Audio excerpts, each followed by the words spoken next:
All right, welcome to our July 2025 State TA Day webinar. We are going to kick off today with a real quick shout out from CDPHE about a learning library that they are working on. Yeah, thanks so much, Charles. Hi, everybody. It's good to see you all. My name is Amber Mitchell. I'm with CDPHE's Air Pollution Control Division. And my team joined you all sometime last month to talk a little bit about our team. We're on the Education and Community Opportunities Unit.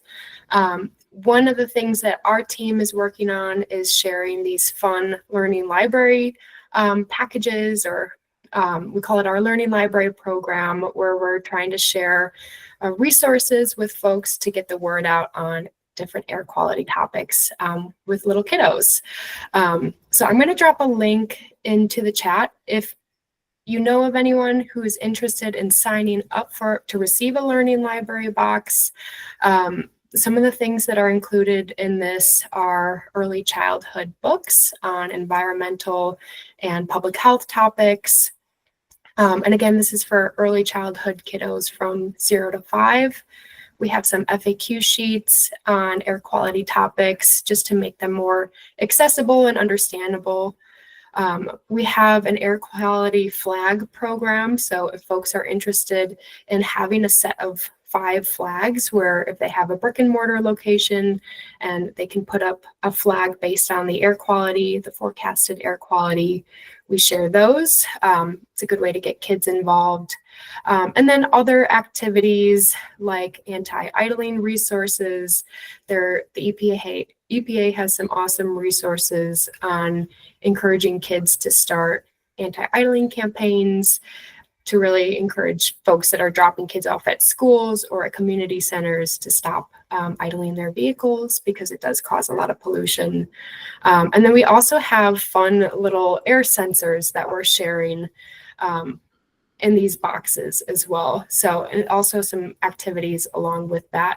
So if you are interested in receiving any of these boxes, we will ship it to you. And if you want any more information about this program and how it could be useful, I will drop my email and you're welcome to reach out and we can chat further. But thanks so much for letting me jump on for the first couple minutes.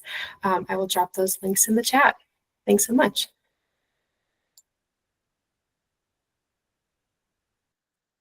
Thank you so much, Amber. And we have your contact information here on our agenda. So, if anyone has questions, please reach out. Are you available to do quick presentations for programs or anything like that if they have questions or, Yes, absolutely. Happy to do presentations, happy to jump on a one-on-one call, or just answer over email, whatever you guys are open to.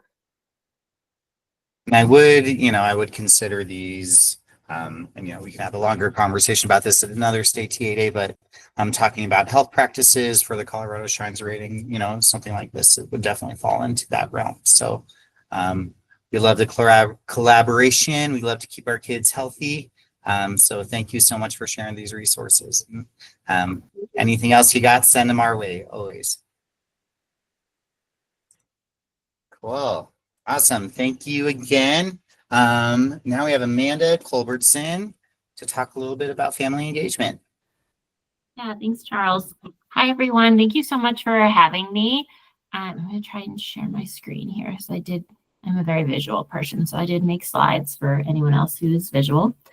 All right. I'm Amanda Culbertson. I am the Family Engagement Manager at the Department of Early Childhood. So I staff and support our Family Voice Council, our Family and Community Engagement Committee, and just help to ensure that we're partnering with families throughout the department's work. So I'm here today to share a resource which probably some of you have heard me talk about, and you might be like, oh my gosh, Amanda, this is like the 3rd time I've heard this presentation, so I apologize. But I just want to keep making sure putting it out there and making sure that we are getting your feedback and thoughts and everything as well on the resource. So I'm going to share just a quick overview about the Colorado Early Childhood Family Engagement Framework. And like our last presenter, I'm open to one-on-one conversations, more in depth to talk about this, and emails, and just feel free to reach out to me, and I will at the end put my email in the chat.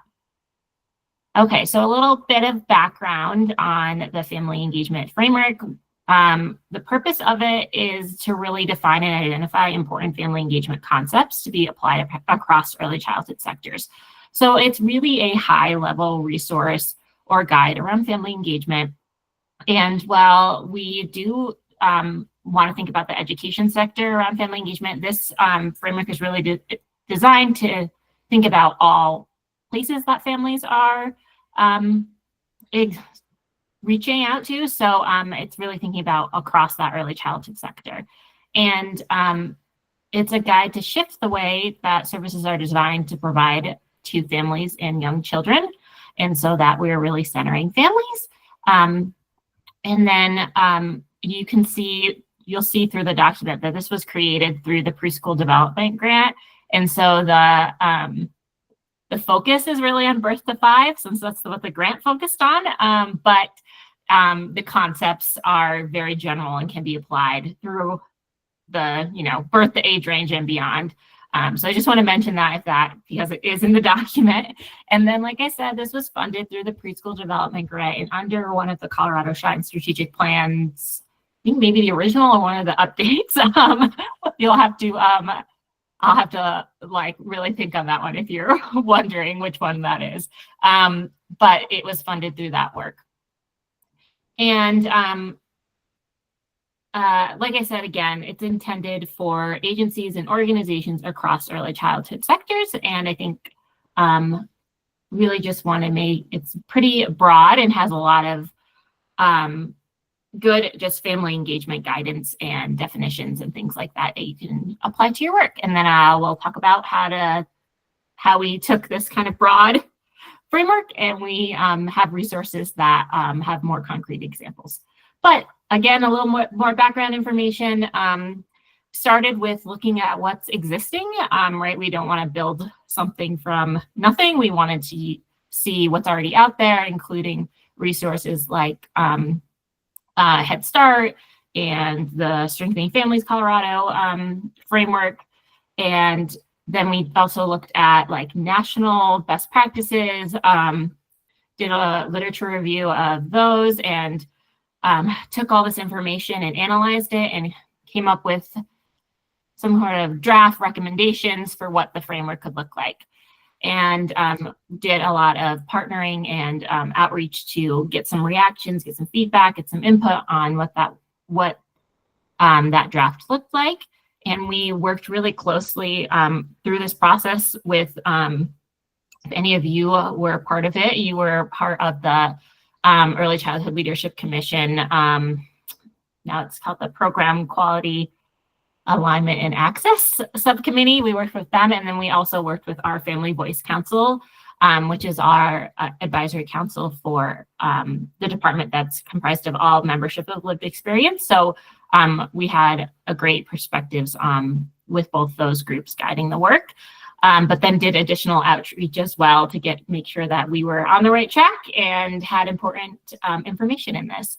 And then everything that we collected was finalized, and we made it look pretty and got it translated into Spanish. Just to go over the structure a little bit here, it's organized and aligned with the Colorado Early Childhood Framework. So you'll see that a lot of the colors are similar, the font's similar, a lot of the wording similar. So intentional alignment there to already, make sure that we were aligning with an existing framework and kind of building off that work. And so you can see we have the vision here in the middle, and then the middle ring is the outcomes. And these represent the intended what we intend to achieve, but we put the strategies into place. And the strategies are on the outside, or what we call the principles for fun, another key term that is probably the same as strategies. And the strategies are really the principles that guide partners into the work to support families and represent the beliefs of the Birth Through 5 system partners, and in the strategies to support family engagement. And so that's how our, this is our little graphic for the framework, and that's how it's organized. And you can see throughout the actual document that there is reference to these 3 things throughout. So I think one of the biggest things in the framework, and like the biggest piece to focus on, is the principles, right? Those strategies for family engagement. And so here are the 4 that are in the framework. And just want to briefly kind of highlight them. So we have family-centered, which families are at the center of relationship building, and that relationships are key to meaningful family engagement. I think all of you know that, like, we recognize and value that relationships are key to this work. Equity, make sure I'm going in the right order. Equity, that all families are provided access to resources and opportunities for engagement, with the goal of positive outcomes for all families. And if we really focus on equity in our family engagement, it has the potential to transform how decisions are made, for whom and by whom. So really thinking about, they all kind of interconnect also, I should have mentioned before I went into each of them, but they all really well interconnect. And sometimes it's hard to really say like, oh, I'm working within the family-centered partnership strategy, because obviously that one connects to equity as well, because partnering with families and putting relationships first is also an equity strategy. And then the 3rd one here is cultural and linguistic responsiveness, ensuring opportunities and resources for families meet families' cultural and linguistic needs. We know that children are part of families and families are part of communities. So making sure we're valuing and centering families in the context of their culture, language, home, community is really paramount to this work and helps build those strong connections. And then the last one here is inclusiveness, making sure that engagement is a collaborative process shared by families and community partners, and that the environments are welcoming, all families are welcomed, engaged and valued, is all part of this strategy as well. And I briefly went through those because of time, but I'm going to skip around on my slides here for a second. I'm going to share a little bit about how you can dive deep a little bit more into the framework and learn more, and also the companion documents to support the work. So we created a couple of companion resources, including a checklist. And this is really great because, like I said, the framework is kind of this high-level guidance document. And this checklist kind of is like, how do I actually take this and put it into work that I do? And what are the examples of this? And so this checklist does that and really has those concrete actions to support family engagement. So I find it really helpful when I am looking at the framework to have the checklist as well, to be like, oh, okay, I see how it actually applies in real life. And then we also had the opportunity to create a PDIS training, which I think hopefully Katie will mention maybe in the next presentation. But big shout out to Katie for helping me through this. This is great if you want to learn more about the framework, apply it to your work, and see concrete examples. What I thought was really cool about this PDIS course is that it has really great examples of the framework in use, and it's a different way of like learning, right? Because it's going to be more interactive than the checklist. So again, for those people who are visual learners, I love that about it. And that is available right now on PDIS or on our website. And then we have the full report, an interactive one-pager on the framework, We have just the graphic, and we have all of this available in Spanish as well, all on the website. And I will put those links in the chat too. And then just a couple of thoughts of using the framework in your work. Again, you can use it as a guidance document for your engagement efforts with families and communities. You can use it for program evaluation. You can share it with your network and partners. I think I'm doing pretty good in time, so I will just take a pause here and see if anyone has any questions or comments.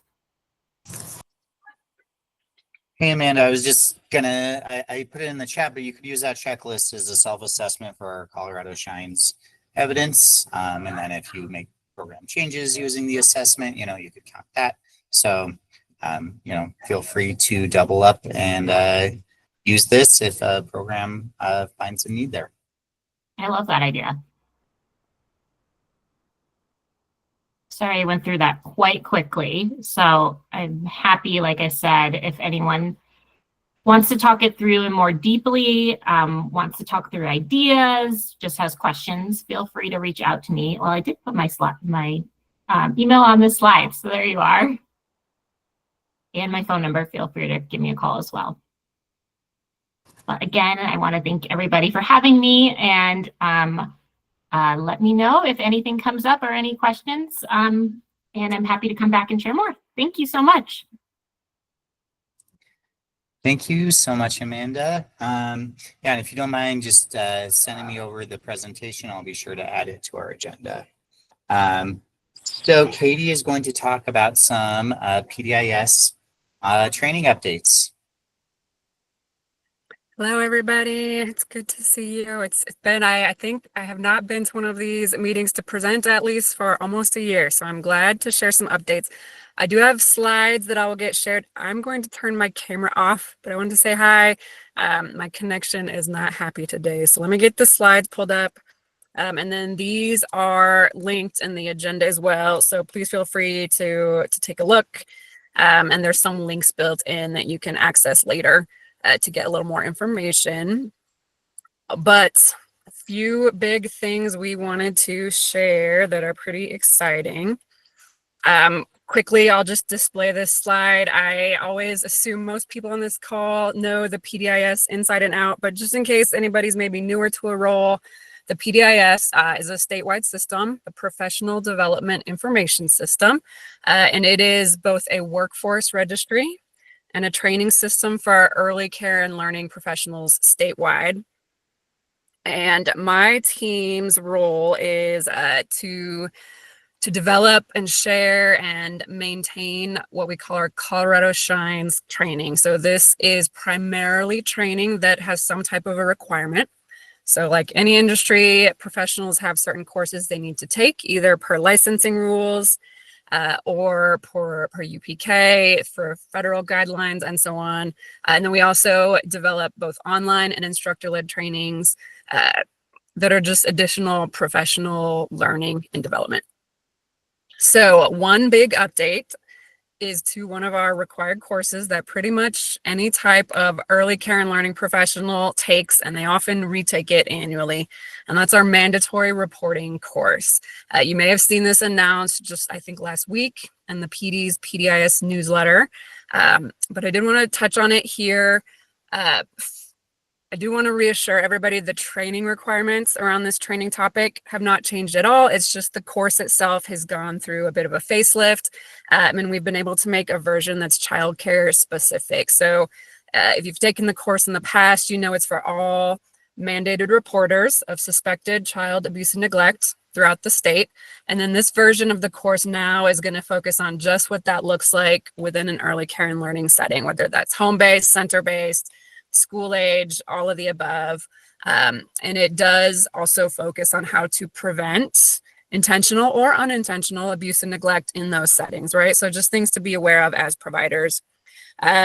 One thing I'll point out, it will be coming soon. So if you don't see it yet, it will be on the PDIS in early August.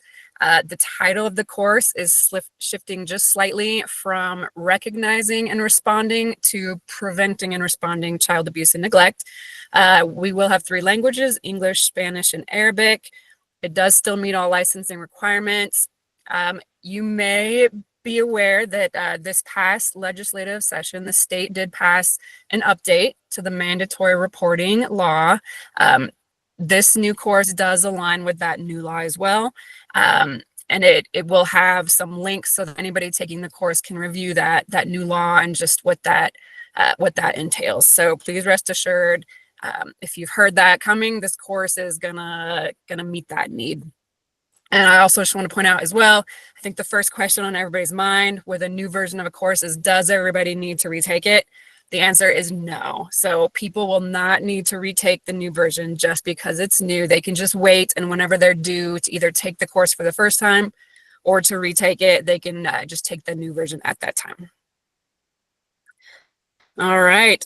If you have not had a chance to check it out or to hear, we do now, for the first time, have e-learning courses on the PDIS available in Arabic. So this is very exciting. We've had English and Spanish for a long time, and now Arabic.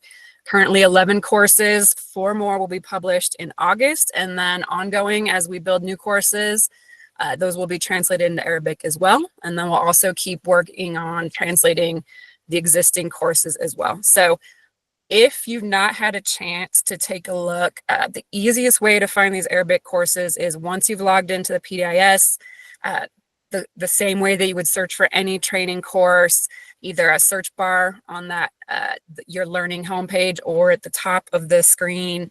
Both of those have filter options built in to filter by language. So you can look for all available Arabic courses, all available Spanish, or filter just for English if you'd like. And on this slide deck, when you get it, I did link to how-to guides. So if you'd like just a little more guidance on how to actually use those filters, or you'd like a resource to share with anyone else, have at it. And these all live on the PDIS as well, so you can grab them at any time. All right. We just published a updated version of our course catalog list on the PDIS. Traditionally, we've updated this about once a year for the REMIC conference in the spring. We have shifted to the type of document that houses this list. So the good news is we just did a big update in July.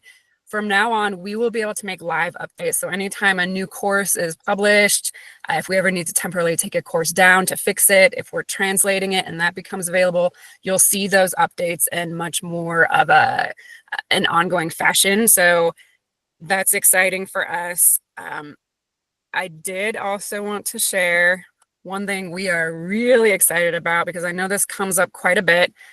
Because we have many courses available in different languages, that doesn't mean that everybody speaks all of those languages, right? And I know sometimes it can be challenging. Maybe if you're a director, an administrator, a coach, and you're presented with a training certificate that lists a title that's maybe in a language that you don't speak, and you're not always sure maybe what that course is. So to this PDIS course catalog list, we've also added a table that will show you all the course title equivalents for anything that's available in more than one language. And I've put a screenshot on this slide. It's teeny tiny. I know nobody can read it, but if you're looking for that course title equivalent list, you're going to want to go to that PDIS course catalog list. There's a tab on the left side of that document that will take you right to this list, and you'll know you found it when you see this orange and white table. And we'll show you the English title, Spanish if it's available, and then Arabic if it's available as well. And lastly, just wanted to highlight a few online self-paced courses that recently were added to the PDIS: Cavity Free Kids, Extending Serve and Return Interactions, which is a Find PD course, which is filming interactions for nurturing development using video to build interactions between adults and children. And then the last one, Amanda, I'm so happy you jumped on right before I did, because we're also very excited about this course on the Colorado Early Childhood Family Engagement Framework. And then very last, I've listed here just a few courses that will be coming up in the next 6 months to a year. The first two about the QRIS and social emotional health and development. Many of you have probably taken these in an older version on either the current PDIS or the old PDIS. They're a little dated and they're due for an update. So they're both getting revamped, made current, and will be published when they're ready. And then 3 others that are kind of in the works: a Farm to ECE course, a special nutrition course. So this would be about supporting kids maybe with food allergies, with sensory challenges related to food, maybe a G tube, a feeding tube, things like that. And then finally, two courses actually, it will be 2 hours total on family and community partnerships. Please feel free to reach out at any time for PDIS training questions. Here's our general email. For training questions, you'll usually get me. I'm happy to speak with you. This email address is great also for questions if you happen to be a trainer yourself, you present training, you would like to do so, if you're interested in the trainer credential, if you have questions about training requirements, what they are, how courses are accepted or not, any of that, please feel free to reach out at any time. Any questions now that I could answer?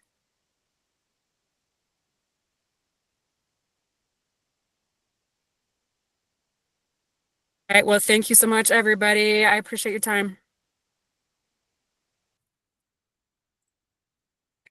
Thank you so much, Katie. Yeah, some really amazing updates, some accessibility news that we love to hear. I think it's super cool that there's now a site specific, like a center specific training about keeping children safe, because I think doing a generic one was, it's way too generic for all mandated reporters. Some of us are in offices, some of us are in classrooms. We shouldn't all be getting the same training. So I really love that update, and yeah, I appreciate you coming on to talk about it. Alrighty. Lara and Fred from the Discovery Source. Sorry, I know we're running a little bit early. That's a good problem to have. Oh wait, sorry, I skipped one. Christy and Alyssa. We're still running a little bit early, but not that early. If you guys don't mind hopping on and giving us your presentation. Good to see you. Good to see you too. Good to see everybody. Let me share my presentation. I have my coworker, Alyssa Pappas, with me. I'm Christy Ressler. I've been the E&E grant manager for the last little over a year, and we have an update. Alyssa is going to be managing E&E through the end of the program, because I have decided to go back to the schools, and I'm going to be a school social worker starting next month. So I wanted to let all of you know that it has been such a privilege to work with all of you. I've learned so much. You've been so gracious with me through the bumps and the bruises, and you're doing amazing work, and I will always be a champion of our early childhood councils. So I'm going to pass it to Alyssa if you want to share a little bit about yourself, and then we'll go back to the slide deck. Thanks. Hi, everyone. My name's Alyssa Pappas. You might know me as the Employer-Based Child Care Grant Program Manager, which I will continue to do as well. And joining these programs back up together feels like a really great fit, as they're still from that same funding source. So Chrissy has been helping to onboard me since the beginning of June. You might have seen me in office hours if you have joined in on those. So really excited to get to know you all a little bit better throughout the end of the program. And please don't hesitate to reach out if you need anything. Chrissy, let's jump back into the rest of it. We just have a few quick updates for you, mostly that I will be continuing to hold the weekly Wednesday office hours for right now with Danielle. So please join us from 10 to 10:50 on Wednesday mornings, and we can help you out with Salesforce or any program questions that you might have. And as always, please use the fund transfer request link that is found in the slide deck that you can always access through our State TA Day agendas. And let me know if you need that directly. And I'll just say a few things. We only have 4 more councils that we're waiting on contract amendments, and Bonnie has been closely monitoring those. So she and Alyssa will make sure that those last 4 councils get their contract amendments completely executed.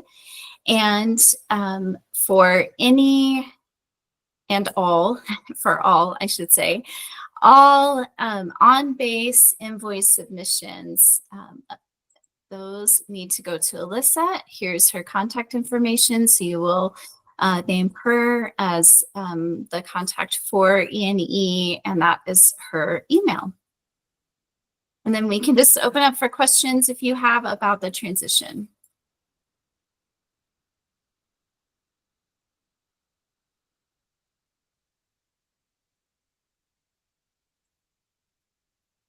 Okay. Thank you, Christy. We will miss you. Excited for Oh. your next journey here. Thank you. Yeah, we're really gonna miss you. I'm so sad. So much change. But you know, the kids at the school are gonna be so lucky to have you as a social worker, and it's the perfect role for you. Not that you weren't amazing as our E&E, it's our E&E lady, but those kids are gonna be really lucky to be working with you, and you're gonna be changing a lot of lives for the better. So we wish you well. Thank you so much. All right. All right, Fred and Lara, it is your turn now. You guys good to go? Great to see you. We're good. Yeah, thanks for having us, Charles and Danielle. I really appreciate it. We're super excited to be here and meet you guys. I see some familiar faces on the screen, and also introduce Fred to the state. He's your new regional sales manager for Colorado. So Fred, you want to say hi?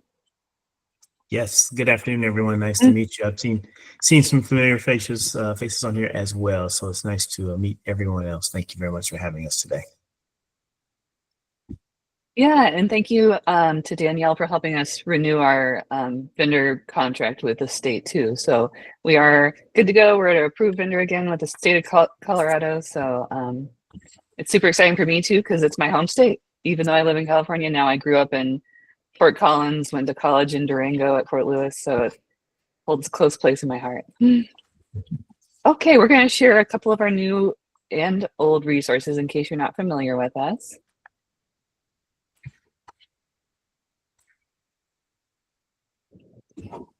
And you guys feel free, this is meant to be interactive. So if anyone has any questions, just stop me.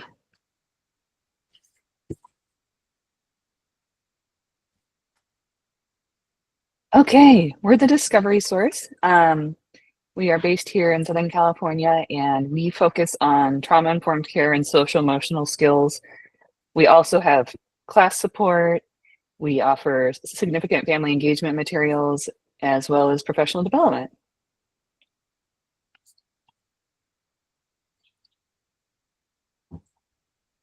So we're really excited. This is our brand new set of scripted stories around different living situations. So Hendrix and his family are experiencing homelessness. And so a really sweet story around that and the challenges that he's facing in the classroom and at home. Sophia, her parents are divorced, and so she's dealing with the emotional challenges around going between the different homes. And then Angel is living with his abuelo. So he's being raised by his grandfather. And these are all bilingual. I heard a lot of talk about bilingual resources earlier, English on one side, Spanish on the other. Every single thing we do is bilingual, English, Spanish, and we're adding other languages as well. I heard Arabic stand out. We do have it translated into Chinese, Navajo, and we're adding other languages all the time. So we'll have to consider Arabic. Okay, later this year, we're also releasing our new natural disaster curriculum. So this flyer right here is for the hurricane version, Weathering the Storm, but we're going to have one that's near and dear to Colorado's hearts called From the Ashes. And so it's actually a curriculum written around fires and, you know, preparing the child and the family and the educator in advance of a fire occurring, and then during and then after self-care. So we'll share that as soon as it's ready to go. It'll be called From the Ashes. And these are neurodiversity scripted stories. So each one of these characters has their own superpower. So Atlas's superpower is that he's on the spectrum. Maria and Sol have speech and language delays. And Haven is a hummingbird with ADHD. So really sweet stories around neurodiversity. And they all come with their own great plush puppet. And then hot off the press is Flush with Success. This is a potty learning guide. So it has first and then cards, visual schedules, and a scripted story. We're also coming out with a family engagement version of this so they can extend the process of learning potty learning at home. We also have class support tools. So we have created this pocket chart system with higher order thinking questions to help improve your class scores. And then piggybacking off of that, we created the positive behavior prompts. So this is aligned with the pyramid model framework and has different higher order thinking questions around positive behavior.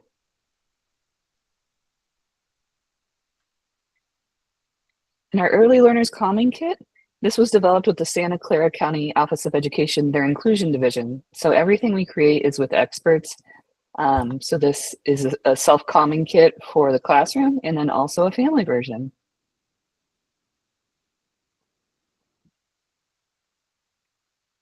And then that was so popular that we aged it up and created an elementary version.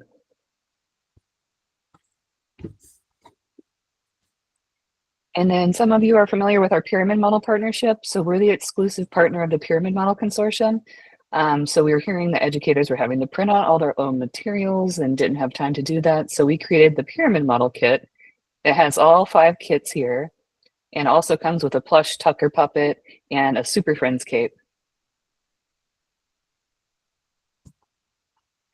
And then just last year, we came out with the infant toddler pyramid model kit. So it has all these different areas you see here, including self-support for the educators, self-care. We're also coming out with a full self-care package later this year for educators.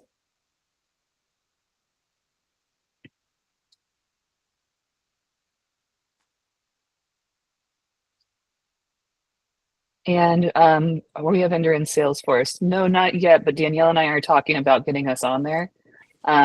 We didn't make the last round, but that's the goal of the next round.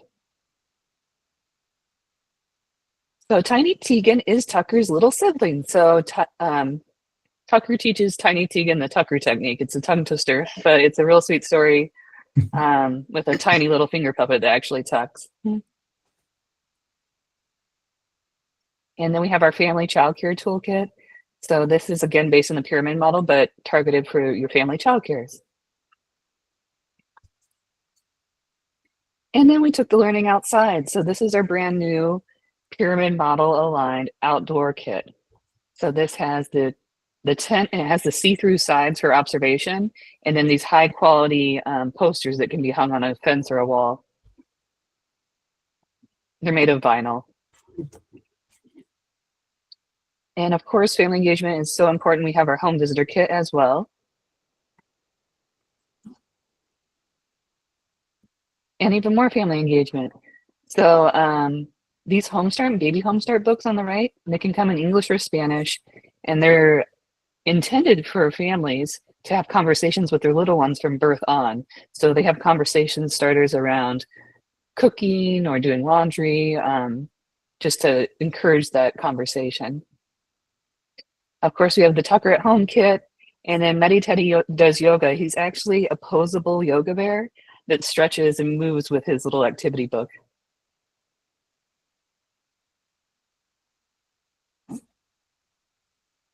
We also carry a number of social emotional books. And professional development. We can do professional development in English or Spanish, virtual or in person, whatever your needs are. And that can be around the unpacking or the discovering of our materials, or we also can just do product agnostic training around whatever topic you're looking for. Mostly what we focus on though is emotional, social emotional, and behavior support.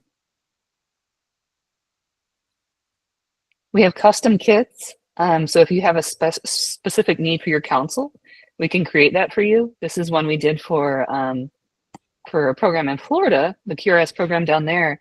They wanted an infant toddler family engagement kit.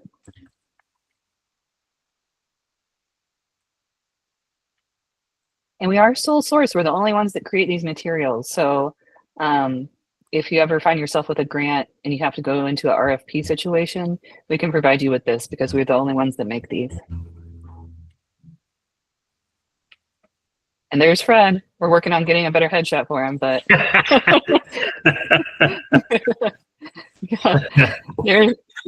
there's Fred's information. So reach out to him if you have any questions at all. If you saw anything today that you want to see a sample of, we're very generous with samples, and we're happy to share with you so that you can learn more about us. And also, we'd love to come to your council meetings. So if you have coaches meetings or provider meetings, we'd love to come, bring raffle prizes. Just let us know how we can support you.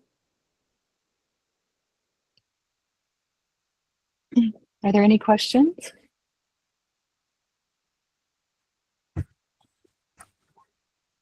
I saw in the chat that Lilith added. So thank you for that, Lilith. Appreciate that as far as folks being able to order. That's great. And then I do have to say something. Oh, Danielle raised a hand. Yes, Would Danielle. you be able to speak to, since you are not integrated into the system right now to purchase directly through, what would be the best steps for councils to place this manually? Like the best contact, could just walk through how they could purchase outside of the system with you. Sure. Yeah, you guys can either go directly to Fred or you can go through our website, whatever's easiest. Either way, you'll get an invoice when you purchase online, but if you'd rather work with a human, you can just email Fred. Thank you. Yeah. Great question, Danielle. Get that question often. And to Lyra's point, I like to be involved as much as I can to make sure that everything is taken care of as far as expectations on your end when you're placing an order, when you need it, and so on. So I like to make sure that that we meet your expectations. So involve me whenever you can, and I'll make sure that things get taken care of for you. Julia? With that same kind of thing, can you hear me okay? I'm sorry. Yeah, okay. I'm just curious, there was a couple of things that we've been working on specifically within our community, and I was like, oh, this would be great. But often we work through purchase orders or a purchase requisition, things like that. And is the portal, can we potentially set up an accounting portal or something where like I have an account in my name and it's specific to our organization kind of thing? Or is it really just use the website or talk to Fred? Yeah, Fred can help you get an account set up. It's really easy. And when you can either order through Fred, like we said, you can email him the PO, or there's a place to upload the PO at the checkout cart on our website. Oh, perfect. That sounds wonderful. Thank you so much. Yeah.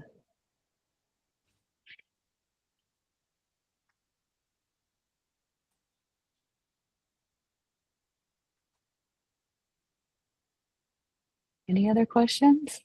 I have a question. Yeah. Do your like your activities align with like specific curriculums, or do you have do you integrate with any of the like curriculums that Colorado uses or the early learning development guidelines at all? I'm sure you do. So I meant, yeah. We are aligned with the pyramid model framework. Most of everything we do is aligned with the pyramid model framework, which is obviously not a curriculum, it's just a framework, but not just a framework, you know what I mean? But we can align with the different curriculums that you're using. And also we are working on several crosswalks between state crosswalks, or like the developmental guidelines, so we can start on Colorado next. We're working on California, but we can start on Colorado next. Did you say it was early learning development guidelines? yes. Yeah, that's really Okay. That's the core of our curriculum and what our learning is based off of. And if you need more information on those, feel free to loop up with me, and I'm happy to share those with you. And Okay, cool, collaborate Charles. with you on that. Nice. Yeah, I'd love to support you with that. So, Well, reach out to Fred. Let us know how we can support your individual councils. If you want to see samples, like I said, we're generous, and let us know. awesome. Thank Any you. other questions? Cool. Thank you so much. You know, I love seeing Yeah. Tucker whenever I go into a classroom, whenever I used to go into the classrooms. Yeah. It's always such a joy to see Tucker Turtle and talk about it. The kids Yeah. really, like, they love him. They respond so well to those types of activities, and it really makes it relevant for kids. So we really appreciate what you do and what you're putting out in the world. Thank you. Yeah, thank you for what you do. Good to see everybody. Thank you, You everybody. too. Appreciate it. Cool. Let's see. Next up, we have Brenda. Yeah, there you are. Hi, Brenda. How are you? Good. How are you? Yeah, I'm good, thank you. So I'm going to go ahead and start by sharing my screen. Let's see here. All right, thank you for the opportunity to get on agenda today. I am going to kind of start a cadence of reporting out to you after the state fiscal year and at the beginning of the calendar year for ECPC, the Early Childhood Professional Credential. Brenda Hobgood and I take care of this business, and this is a report on state fiscal year 2025. Today, real quick, we're going to talk about teams and responsibilities, how we track our statement of work, which helps get those credentials approved, what active ECPCs look like today, what stakeholder collaboration has completed or is in progress, and then also that update that I alluded to about the calendar year and policy changes. Okay, this is what the team looks like, just an FYI. There's myself, there's Brenda Hobgood, who oversees a contract team that reviews these credentials and external training. Here's what we're responsible for: the review of the credential, the external training review, any talk that we have about that, any appeals regarding the credential, reporting credential levels for quality rating, and then maintaining accuracy and turnaround times as well. This is just to let you know, this is just a dashboard to let you know, hey, we track everything, every single application, its status, when it's due, when it should be done, and how it's moving along. Regarding the statement of work, there's a couple of things that we monitor in the statement of work. One of those is accuracy, and I wanted everybody to feel comfortable with the fact that we are reporting a 98% accuracy average over the last fiscal year. And just so you know, when we do find errors, we do go back and correct them and adjust the credential levels. So we don't just let them sit. We make sure that they're taken care of. Also, I wanted to let you know that part of the statement of work is to maintain a 14-day turnaround. So someone submits their application, it should be completed in 14 days or communicated about in 14 days if we need more information on that credential application. Currently, I have a 7.92 day turnaround average. I just wanted to put 7.92 instead of 8 just because to me it sounds a little lower. But we're getting things turned around quickly for you, less than 14 days. Average turnaround is 7.92 days. This is where I want to spend a teeny bit of time. Just so you know, about 63% of the early childhood workforce has an active credential currently. And here's what I thought you may find more interesting than just clicking slides along. What we have here is a dashboard that's been developed to give us some details about our active credential holders. The first detail here kind of tells you how many active credentials are in each county. Okay. Our highest county being Denver, but still what's really important is that we have active credentials in every county. Okay. Also, I wanted to kind of give you a picture of where those credential levels are at that actually qualify individuals for job roles. Currently, we have 29,301 as of this moment active credentials, and this is how those levels show. Okay, so level 1, 2K, about 2,000. Our highest EC population is at the level 2. Okay, and that's with 15,000, approximately 15,000. And then we have these other values here as well. Remember that a level 3 credential, sometimes that can qualify you for a different type of early childhood role. And a lot of folks like to reach for that level 2 credential. So just a picture of how many active credentials there are and where they land on the levels. Then we have a little bit more detail here. This is degree information here.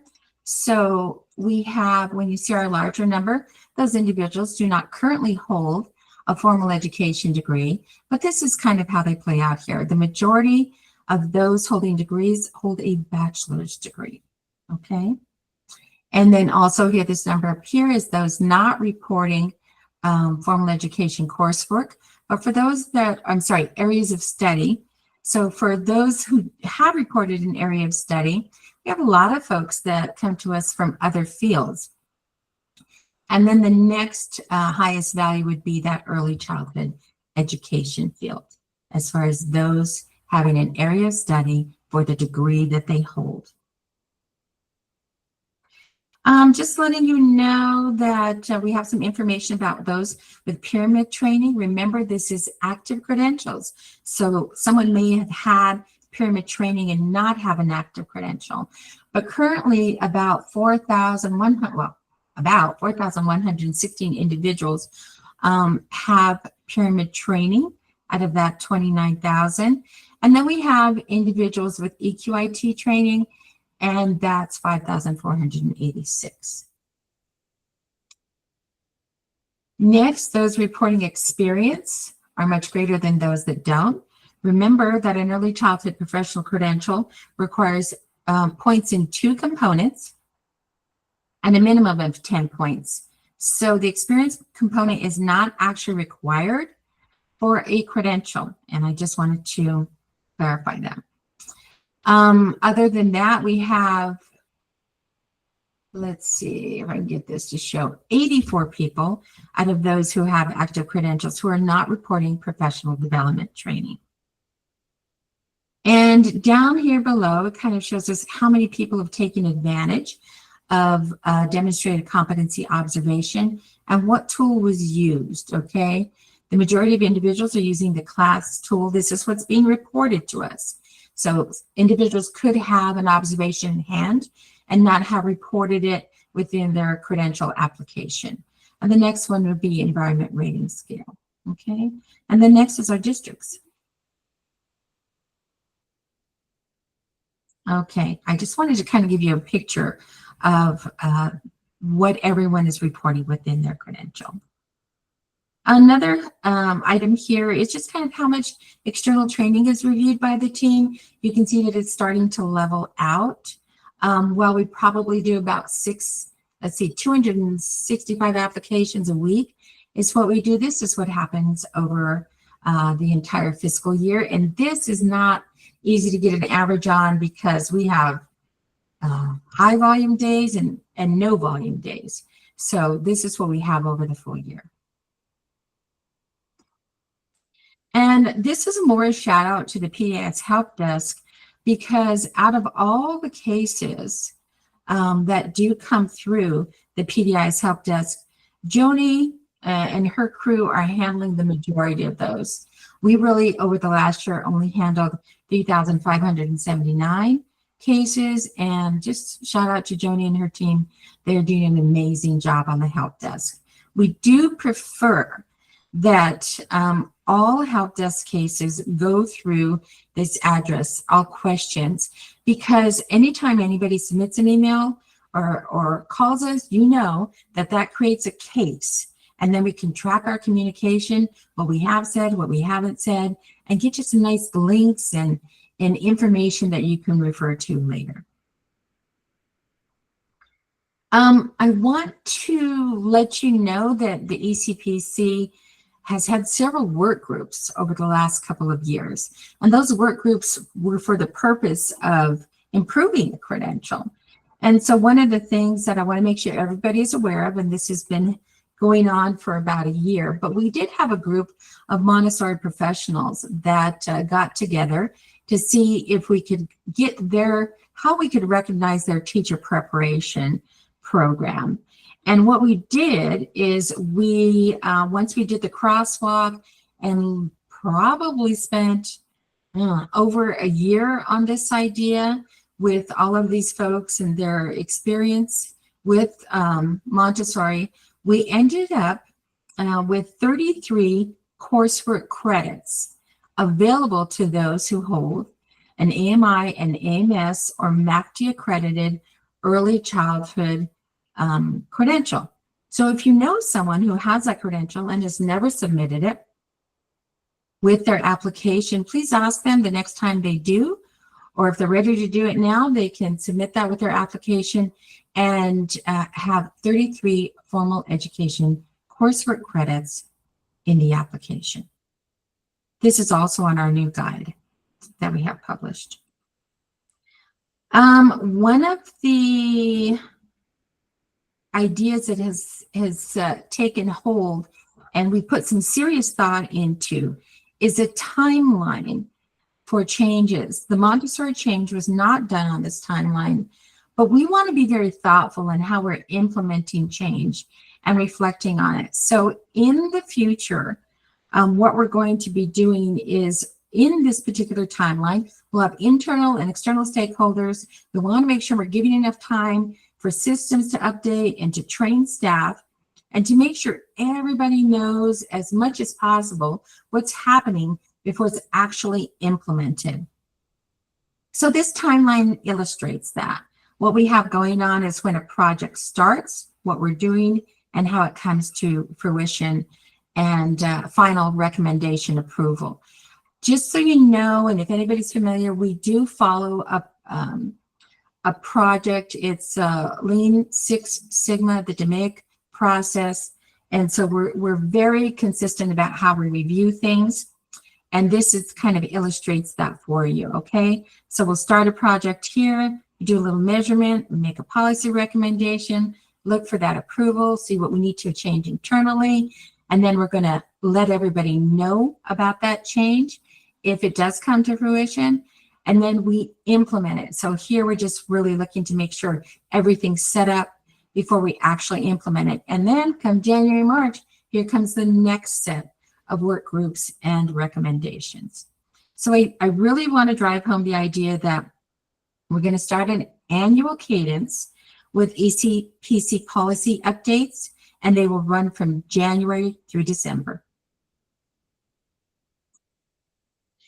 Currently, other projects underway will be recognition of the CDA credential in ECPC, recognition of the tippy toes observation scale, and also getting an experience letter outlined, making sure it aligns with policy, making sure we get in more alignment with licensing, and I hope you'll hear about those in the near future.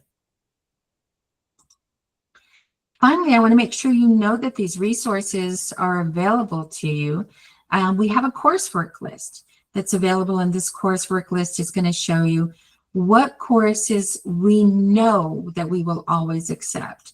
And this list was compiled from courses that lead up to a bachelor's degree in Colorado colleges and communities. So this is available to you. It doesn't mean it's exclusive or exhaustive. What it means is if you have a course on your transcript that's on this list, please submit your transcript so we can give you credit for that. Again, we will look at everything that you have on your transcript and consider it for early childhood coursework. Okay. The other resource is the credential guide. You saw it earlier, but basically it looks different. This used to be the worksheet, but now what we have is a guide.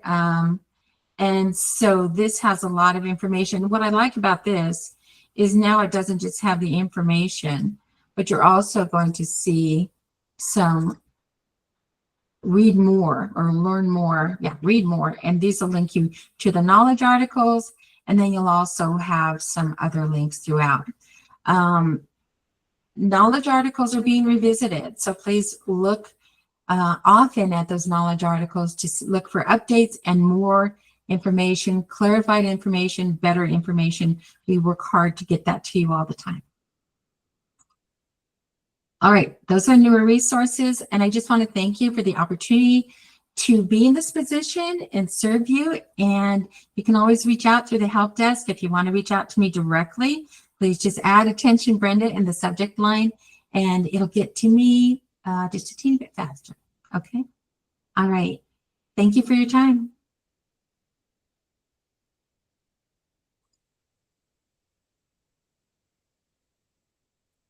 Thank you so much, Brenda. You're still screen sharing, just so you know. Wow, what a PDIS has really just done nothing but improve and improve and improve. And we're just so impressed with the work that you're doing. I love the new guide as opposed to just the graphic that we were using for ECPCs. I think that will help eliminate a lot of confusion that we've seen over the past few years.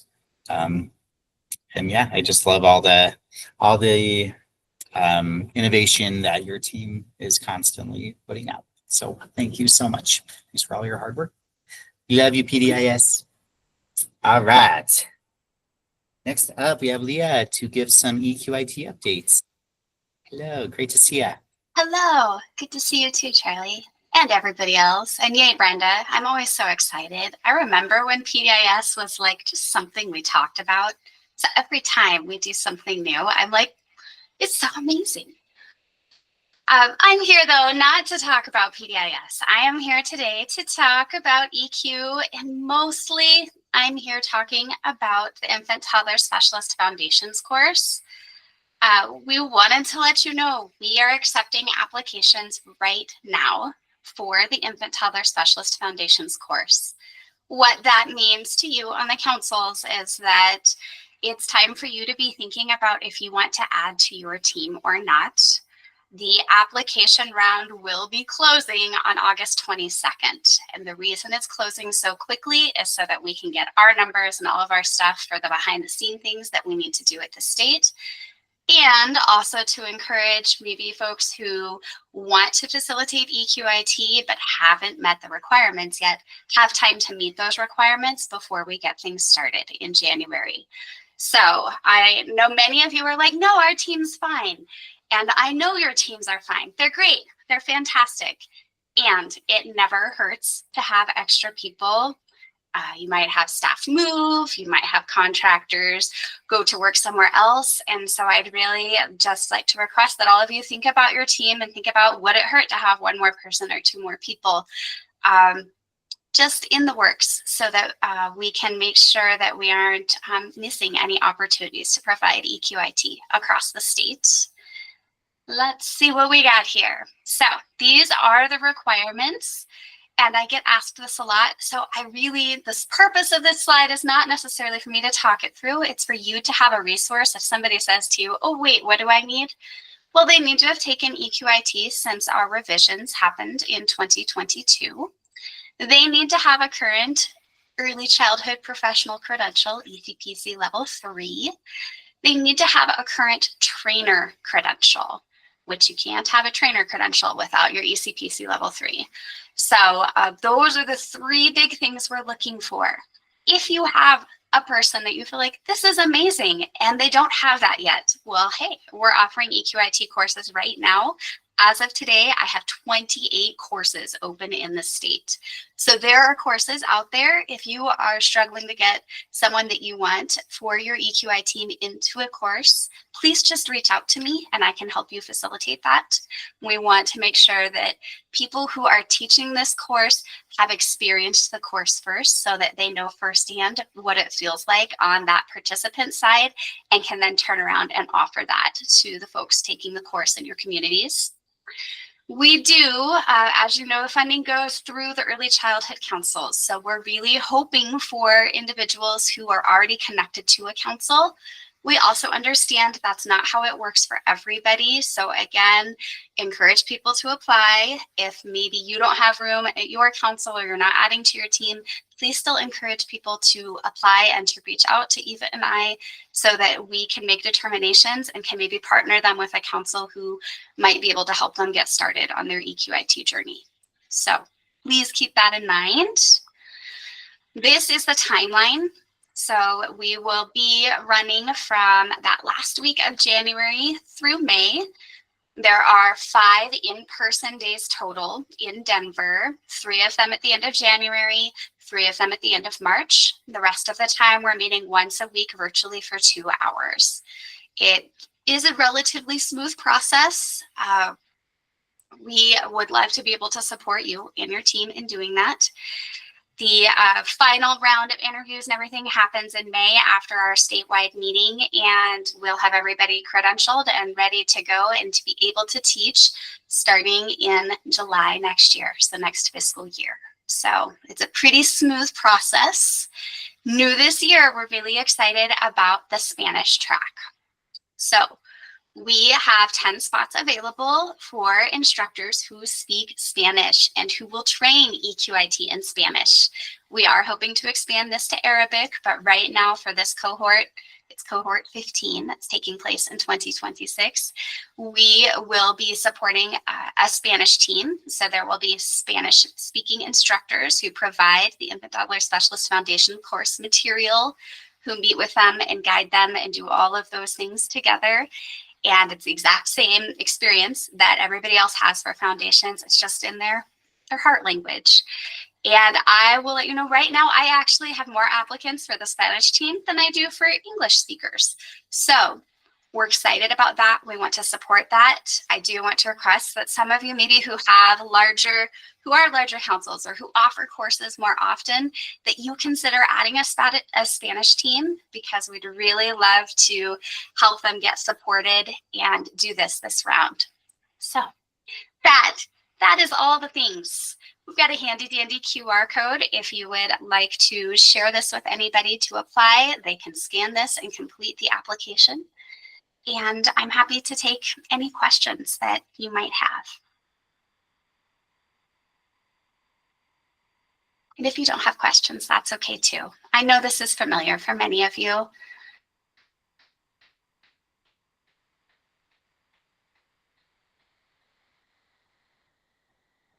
Okay, that's all right. Thank you all for letting me be here, and reach out if you need anything. We're here to help. Thanks so much for being here, Leah. Yeah, my pleasure. Yeah. I don't think there are questions because you explained everything so well. Thank you. And yes, if anyone has any questions, you know how to get a hold of Leah.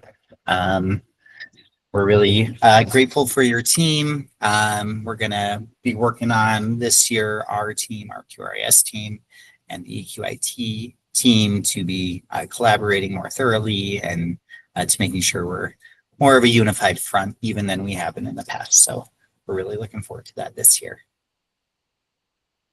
Okie dokie. I think it's my turn. So I just have a few things I'm going to go through. First off, just wanted to let everyone know invoices are on their way. The next couple of days, you should be receiving all of your fiscal year 26 invoices. The base ones will be coming from Sandra. Your GAE invoices will be coming from your QRIS coordinator.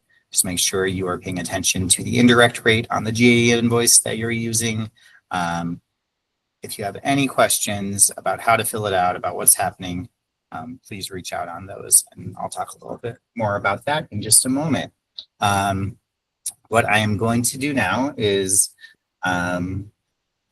yes, Oh, thank you, Lo. Dana's going to be sending out the base funding, not Sandra. All right. I'm opening up my slides because I'm going to do a little presentation. Okay, slideshow. Here we go. So I'm just going to talk through, as you all know, thanks to some really hard work on Danielle's end and on your all's end too, on our QI navigators and our grant leads and everyone who was able to close down fiscal year 25. Our funding streams for fiscal year 26 are officially open. Folks are able to go in and apply for quality improvement funding now. So I just wanted to dive a little bit into some tips and tricks for our QIM system for this year. So just things to think about as we are starting off our new fiscal year. Okay, so first off, you should all be connected to our Salesforce chatter, our QIM chatter. It's a group in Salesforce. I'm pulling it up right now. This is where you will find really important information about funding streams being open, about any bugs that are occurring, any issues that are happening. It's really important to be checking this, to be checking emails that come from chatter. We try to reserve it for really important information. We don't use it as much as we'd love to talk about our favorite, movies and stuff. We really try to use it for specific QIM information. So just pay attention to this chatter. Also in this chatter, you will find over here all of our help guides. So just making sure everybody knows where to find these. We have help guides for councils, for programs, for providers, for coaches, lots of really great documentation in here. So if you're looking for information on how to do something, this is the first stop shop. And then of course, we're able to support you if there is something that you were unable to find. We can create new help guides, whatever you need. This is where you'll find everything that we have so far. So again, it's our QI funds module chatter group. There's a link here. If you need a link, just ask us. We're happy to share that as well. You can also ask questions in the chatter. We'll do our best to answer them as quickly as possible. But if you have a question that might be relevant to all of our QIM users, that's a really great place to ask it. All right. If you do need support, here's the best way to do it. Email cdc@coshines@state.co.us. So this is just the generic help desk. Feel free to CC me or Michelle or Lilith in that email if you want us to, if you want to bring it to the front of our inbox. A lot of times though, if it's just coming to me, I'm going to forward it to the help desk. So that way we can link up any sort of communication about the program to the program itself. So this just helps us keep our cases organized, make sure that we're tracking any issues that are occurring in specific programs. It's easier to have everything there. That's kind of like our file storage there. So if you do have questions, please make sure to email the help desk and feel free to include us as well. Include the license number in the subject line. Is the email cdc dot or cdc underscore? That is underscore cdc underscore coshines at state.co.us. Good clarifying question. Underscore. Yes, please include the license number in the subject line. So, there are 85 Goddard schools out there, and even saying like the Goddard School in Centennial sometimes isn't enough because there might be a couple or their address might not say Centennial, whatever. Just license numbers are key. That is going to be how we will most quickly be able to link the case to the program that needs help. So please include the license number in the subject line. Please include actual links to the cases, the spendings, the records, whatever it is you are commenting on. Please include links. Screenshots are nice, but links are best. I know sometimes the issue is that you can't get to a certain place, and that's why you need a screenshot, because the link won't get you there. So, screenshots if you don't have the links, but please, please, please send us links. Don't just tell us this program's spending, or, the easier we can get to it, the least likely we're going to be screwing anything up, and the most likely it is that we will be addressing the problem quickly. So please make sure to send links. If there are multiple issues, so like if you have, 8 spending records and you're not sure what to do with it, and, instead of sending all of those to the help desk and waiting on that, I would highly recommend reach out to Michelle, Lilith, or I to set up a meeting. We can pull Danielle in, we can pull in whoever is going to help us solve the issue. But I have really found this past year that sometimes, what will be 25 email correspondence back and forth is something that could have been resolved really easily with like a 5-minute, 10-minute meeting. So don't be afraid to set up a meeting. We're more than happy to facilitate that. I know it might mean you have to wait, maybe a day or two, but we'll really try to prioritize those to solve any issues that are happening. I really think sometimes that face-to-face is key. Okay.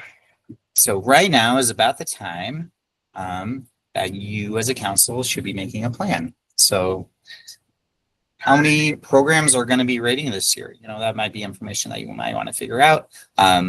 We're happy to provide reports to you if you're unsure how to view that, but that's something to consider. What are coaches' capacities? How many hours are they able to coach per month? And are we dividing that evenly across the year? Do I want a standard amount of coaching or material funding per program? So I know some councils like to designate, half of quality improvement funding right off the bat goes and is converted into coaching hours. So, and that's a system that might work for some councils, might not work for others. But either way, I would recommend really thinking about that plan and standardizing it and communicating it to your programs. So that way you have that plan ready to go.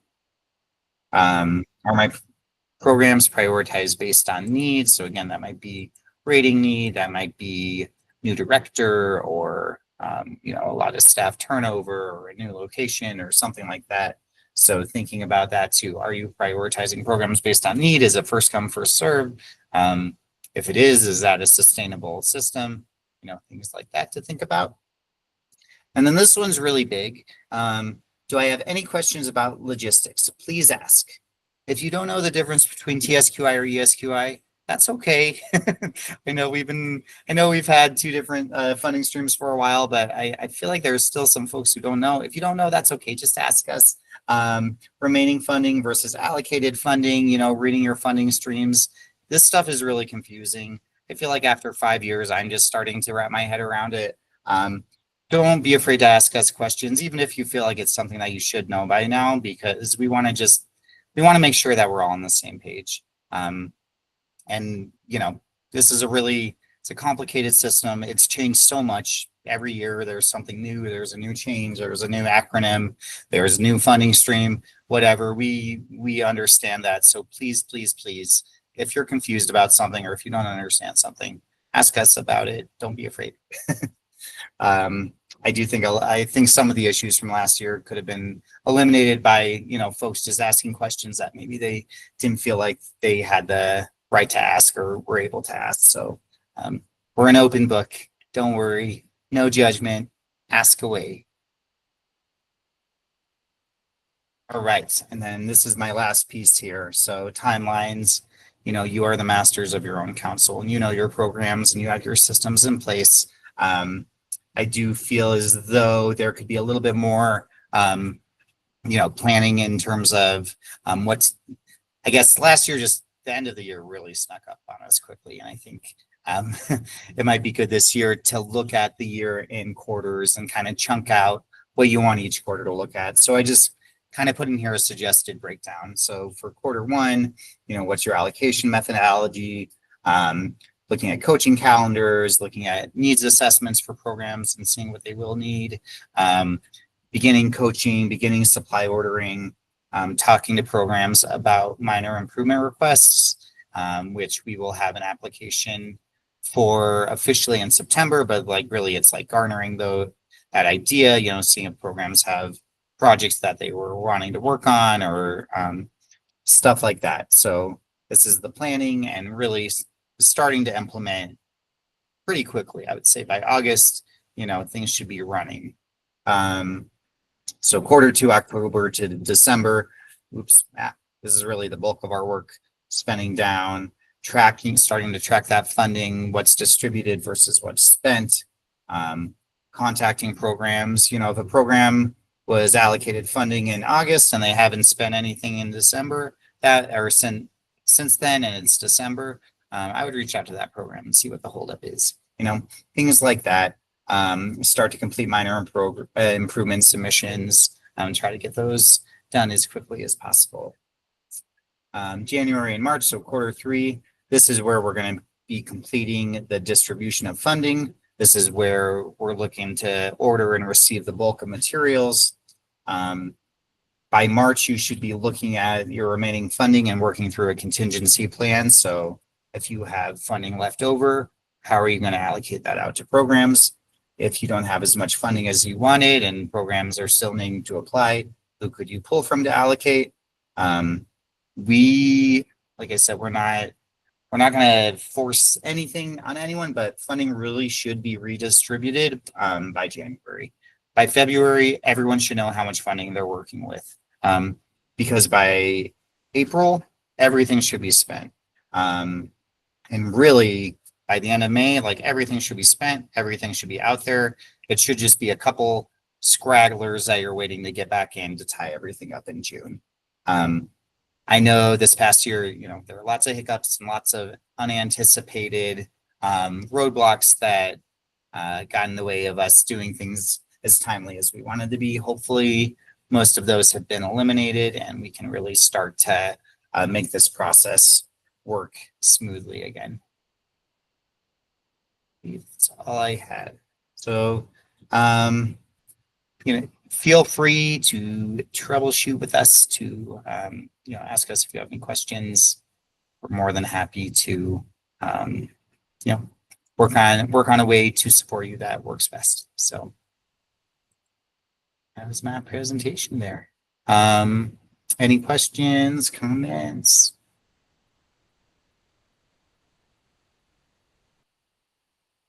We did have our July release last week, and it appears that everything is working correctly. I think our system is doing what we want it to do this year, and you know, everything. I think now folks know how to apply, how to sign MOUs, who's doing what. If there are questions about roles or who's able to do what or who has what permission, send those our way. We're happy to talk through those. Yes, Lisa, of course, and thank you guys all for being so patient with us. We knew it would be a tough year. We made it through it. And yeah, I really feel like we learned so much. So any other questions, comments?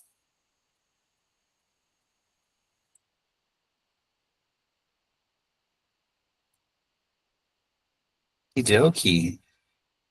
Here I was thinking we would be strapped for time. Of course, it's always these days that we get out early. So does anyone have any other questions, closing remarks, anything like that?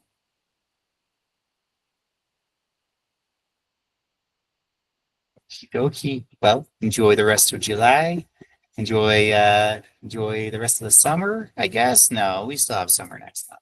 So don't worry, we'll still have summer after August. But have a great weekend, and great to see everybody. Talk to y'all soon. Thanks. Thank you, everyone.